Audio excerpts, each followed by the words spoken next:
Bonjour petits et grands lecteurs, on se retrouve aujourd'hui pour un update lecture. J'ai eu des services presse et un livre que j'ai eu en cadeau il y a pas très longtemps. Ça a été 3 excellentes lectures. 4 on va dire parce qu'il y en a un, j'ai lu les 2 premiers tomes. Je vais d'abord vous parler d'un auteur de fantasy, ça fait tellement longtemps que je veux le lire.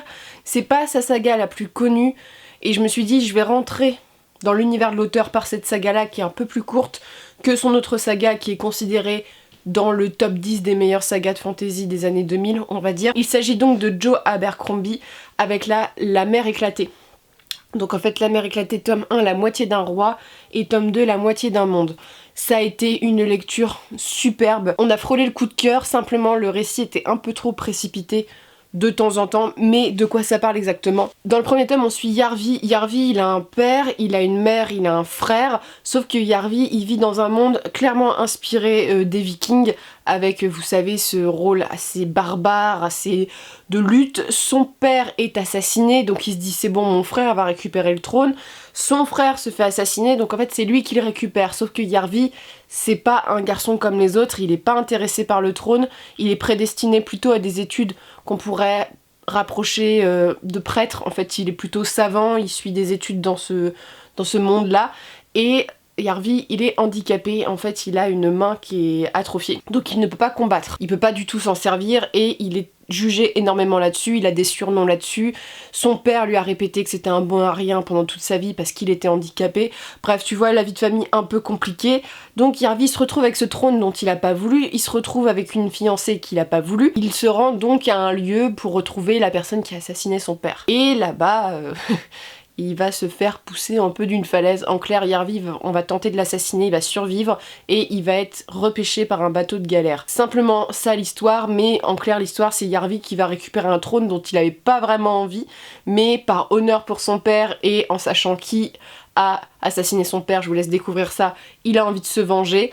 C'est un récit qui est extrêmement intéressant parce que ça, moi j'adore les Vikings. J'ai regardé la série Vikings, les 3 premières saisons, mais surtout j'ai lu l'Edda poétique, toute la mythologie nordique, c'est quelque chose qui m'a toujours intéressée, notamment parce que c'est un des piliers fondamentaux de la fantasy. Voilà, c'est des inspirations qui ont énormément baigné le monde de la fantasy, et dans celui-ci on retrouve ces inspirations-là, même si clairement c'est jamais marqué Viking. Alors que Viking c'était même pas le nom d'un peuple. Bon, on va pas faire l'histoire de ce peuple, mais c'est clairement pas marqué ça. Il y a tout le temps des bouleversements. J'ai beaucoup aimé les personnages parce que vous allez voir différents portraits de personnages. Une mère, alors moi je trouve ça hyper intéressant que l'auteur arrive à dépeindre des personnages où au début tu sais pas trop où te positionner et qui sont extrêmement gris et que tu apprécies énormément. On a vraiment un univers où c'est violent, il y a de l'esclavage, c'est assez brut, mais j'ai trouvé ça très intéressant. Et le point fort en fait c'est de dépeindre un héros avec un handicap. Moi je crois que c'est la première fois que où vraiment c'est autant souligné, et je trouve ça hyper intéressant parce que c'est un mec qui sait pas se battre. Il est simplement doué pour la stratégie et voilà, il va se débrouiller avec ça. Ça a été très intéressant. Le seul bémol, c'est que l'aventure se précipite énormément. Vous voyez, ça c'est un petit tome, il fait 300 pages en poche et en fait t'as pas l'impression de t'attarder sur beaucoup de choses, tout est enchaîné très vite. Donc en fait, même l'attachement au personnage que j'ai beaucoup aimé, j'aurais voulu savoir plus de choses et c'est pas le cas. Voilà, t'as toujours l'impression qu'ils sont là pour prendre un train, tu sais, il y a ça, il y a ça, il y a ça. Le tome 2, je l'ai un petit peu moins aimé, simplement parce que Yarvi c'est un personnage que j'aime beaucoup. Dans celui-ci on suit Épine, qui est une jeune guerrière. Alors pourtant celui-ci est beaucoup plus sur le droit des femmes, tout ça, mais en fait le personnage féminin m'a un peu pas mis mal à l'aise, mais c'est vraiment le cliché de la guerrière. C'est vraiment ce cliché là, donc ça m'a un peu gênée parfois parce qu'il n'y avait pas trop de nuances. Mais Épine elle est assez détestable je trouve, selon moi j'ai pas trop apprécié. Mais donc Épine en fait elle est accusée d'avoir tué dans la cour où les gens s'entraînent à la bataille, d'avoir tué un de ses camarades, et donc Yarvi va un peu la sauver et s'en servir parce que Yarvi fait toujours les choses où il se sert des gens, et voilà, c'est plutôt son parcours à elle, même si on suit les personnages du premier tome. J'ai du mal avec la relation amoureuse, parce que quand t'aimes pas un personnage, moi je m'en fous un peu avec qui il finit, tu vois. Donc c'est simplement ce personnage là, par contre tout le reste ça m'a plu, et ça creuse encore plus. C'est une trilogie, j'ai vraiment hâte de savoir la suite, parce que quand tu vois à peu près comment ça se finit, tous les enjeux posés, t'as vraiment envie de savoir la suite. Et ce que j'aime bien ici, c'est qu'on a vraiment un univers qui est particulier, c'est de la dark fantasy sans être trop dark non plus. Il n'y a pas de créatures dégueulasses. En fait moi la dark fantasy c'est vraiment quand ça me fait extrêmement peur. Là c'est pas le cas, c'est violent quoi. Et si vous aimez les récits de mythologie, les récits nordiques, ça peut vous plaire. Simplement je vous préviens, dans ce tome 2, pour les gens qui ont rien contre les guerrières badass sans faille mais qui ont quand même une petite faille, le même cliché que les guerriers loups solitaires qui ont une toute petite faille. Et je trouve ça dommage parce qu'il y a des choses qui auraient pu être travaillées, ça n'a pas été le cas. On ne suit pas que son point de vue, donc c'est intéressant aussi.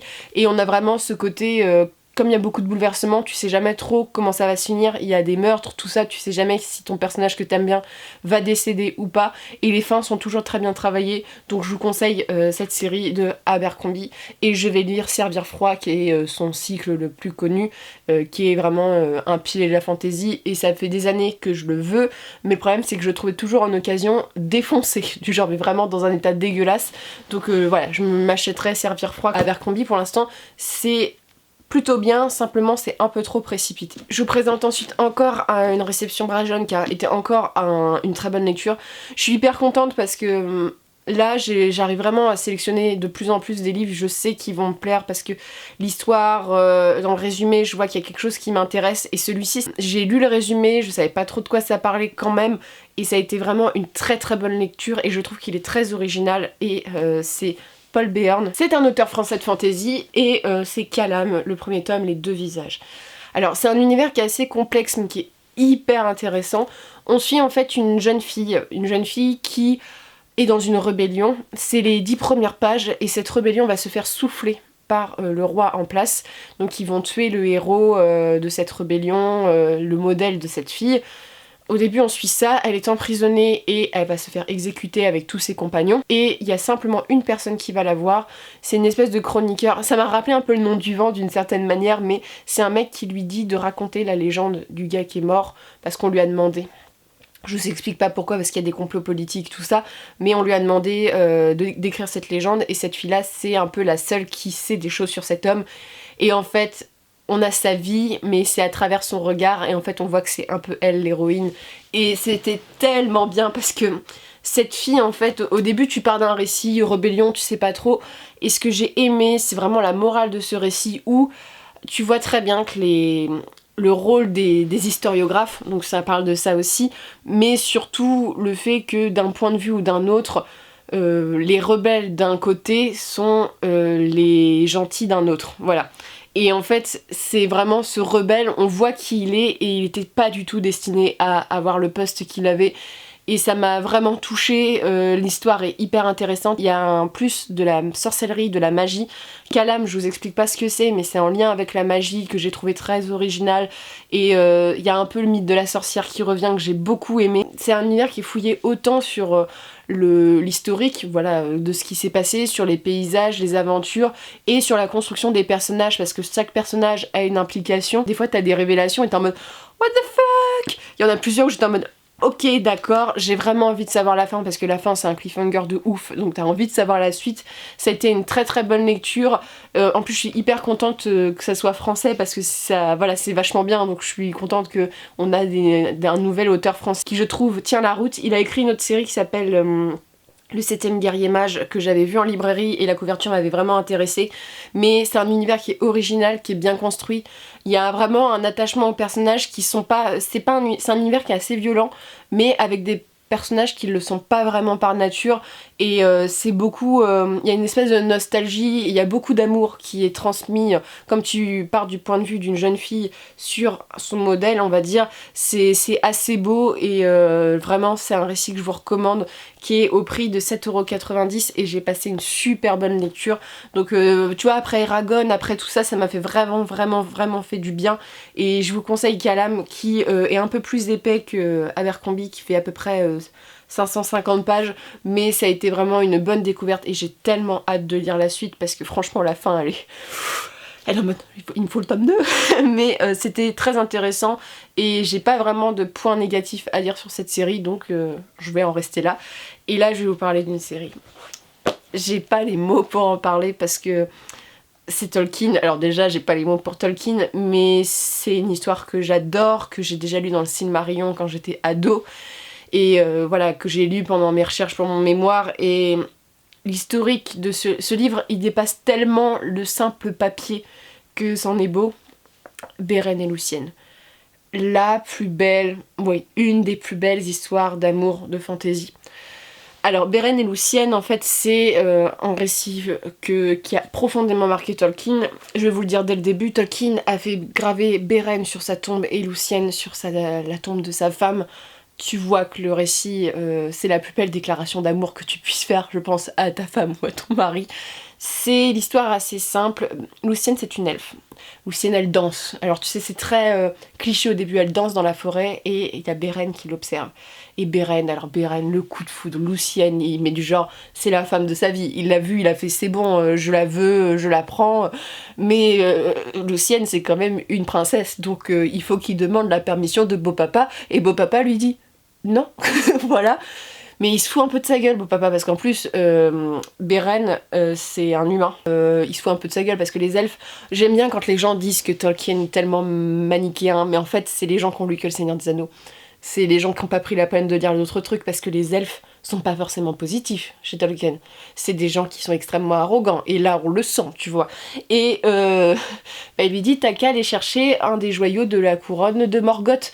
Et Morgoth, si tu le places dans la mythologie tolkienienne, c'est le big boss de Sauron. Sauron, c'est un petit ouvrier à côté de Morgoth. Morgoth, c'est le mal absolu, le mal incarné. Donc tu vois, l'humain, il se dit, je l'aime tellement que je vais aller le chercher. Et voilà, je vous laisse là-dessus, mais c'est tellement beau. Et en fait, ce livre a une particularité. Il est illustré. Oh là là, c'était tellement beau. Il est illustré donc par Alan Lee. Et en fait, ce livre, c'est pas une histoire, c'est toutes les histoires qui ont été écrites par Tolkien sur Beren et Lucienne, parce qu'il en a écrit des fragments, il y a différentes versions. Donc moi, la littéraire, c'est genre le kiff total. De moi, les études comparées, tout ça, j'adore. Bref, c'est un truc de littéraire. Mais vraiment, c'est hyper intéressant. Et en plus, à chaque fois, Christopher, son fils à Tolkien, va expliquer où il l'a trouvé, de quelle manière, quand ça a été écrit.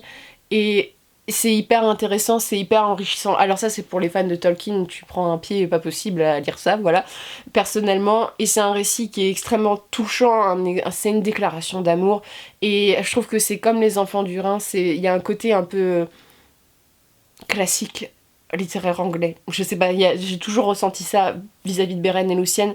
Et j'adore Beren et Lucienne pour un point, notamment, c'est que l'on dit aussi que Tolkien est quelqu'un d'extrêmement misogyne. Faut savoir que Tolkien, il est né il y a quand même il y a presque un siècle, et surtout il était très chrétien. Donc déjà t'avances pas forcément dans le bon milieu en termes de statut de la femme. Si on me dit Tolkien est misogyne, alors déjà on a Éowyn dans Le Seigneur des Anneaux. Alors certes, il n'y a pas beaucoup de femmes, mais c'est un récit médiéval. Les femmes, elles n'étaient pas valorisées. Mais lui, en plus, il a mis une femme guerrière, ce qui n'est pas forcément le plus commun. Et quand tu vois Lucienne, si tu me dis que Lucienne, c'est misogyne, Lucienne, elle sauve le cul à tout le monde pendant le récit.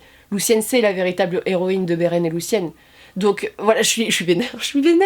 Mais non, mais voilà, je suis pas d'accord avec ça. Et tu vois, Lucienne, c'est le contre-argument à Tolkien et misogyne. Lucienne, c'est la beauté, la force, l'amour, et j'ai pas de mots pour décrire cette histoire qui est vraiment très très belle. Vraiment, c'est une de mes histoires préférées, et notamment, il y a toujours cette plume, bon, je l'ai pas lu en anglais, mais cette traduction où on voit que Tolkien, il sait jouer avec les mots, avec la poésie, il y a des chants, et c'est un récit qui est tellement intéressant, et j'aime bien cette version-là parce que Christopher va expliquer vraiment pas tous les mots, mais les significations. Et notamment, Beren, en fait, il y a eu une erreur de traduction.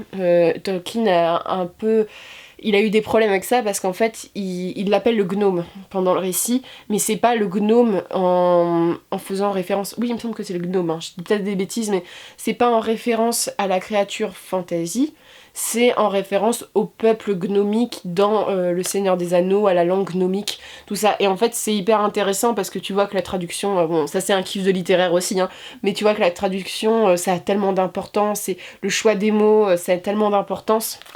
Parce que des fois, le roi des elfes va dire, toi, le gnome, tu vois, tu fais... Mais Beren est un gnome? Mais non, pas du tout, tu vois. Donc au moins, c'est prévenu. Ce qui est bien, c'est que t'as du vers, t'as de la prose, t'en as pour tous les goûts, et je ne peux que conseiller Beren et Lucienne, sachant que je conseille peut-être... je sais pas si je conseille la lecture du Silmarillion avant, parce qu'en fait... ce qui est compliqué, c'est que beaucoup de gens ont lu que Le Seigneur des Anneaux, Le Hobbit, et ils connaissent pas du tout l'univers autour, ils connaissent pas Morgoth par exemple. Et le problème c'est que si tu connais pas un peu la genèse du Seigneur des Anneaux, tout ça, je pense que tu comprends pas tous les enjeux de ce livre, mais c'était formidable, formidable.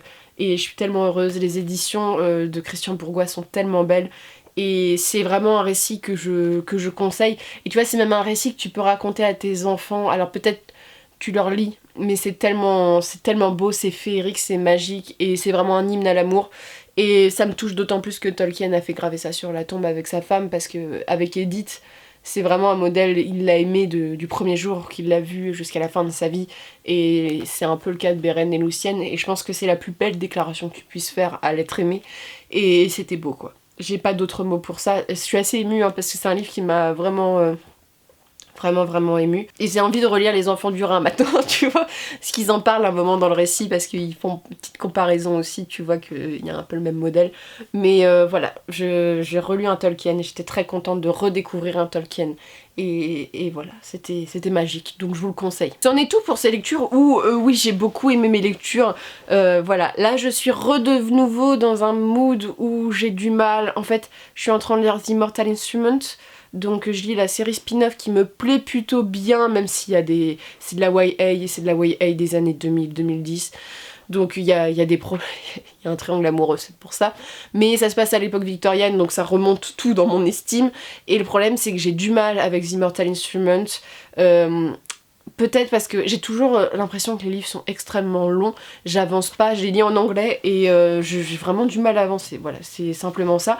Mais il faut que je sorte de cette petite panne qui va revenir sûrement, il faut que je sorte un peu de ce mood et je pense que je vais relire une saga en... Et sur ce, je vous souhaite une bonne journée et de bonnes lectures.